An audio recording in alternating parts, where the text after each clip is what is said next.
Let's talk about bidets.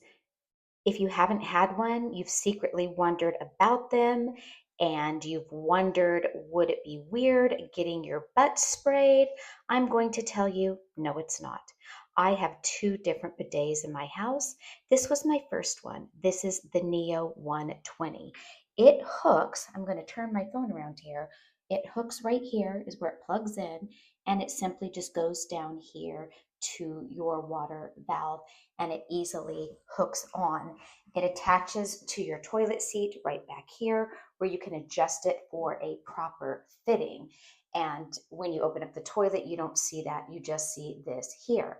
Now, the one thing that I didn't realize until I had this one is this is a nozzle cleaning feature. So after you have used the wash feature, if you feel you got the nozzle dirty, you then turn it on to nozzle cleaning.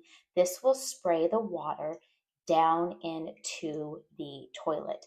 You have your water pressure options up here. You can see this is on the low setting, and that is just the nozzle cleaning.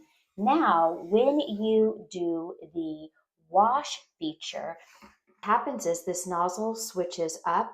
I really can't do it much because it's going to spray me and the phone. But as you see, that nozzle's coming down as I continue to turn, and you saw it just spray me. So what you have here what you have here is when you use the dial here for the low up to the high is more and more pressure. So ladies, if you use the lower pressure, sometimes it helps clean the other area. And when you go to the higher pressure, it cleans the rear end without a nicer way to say it.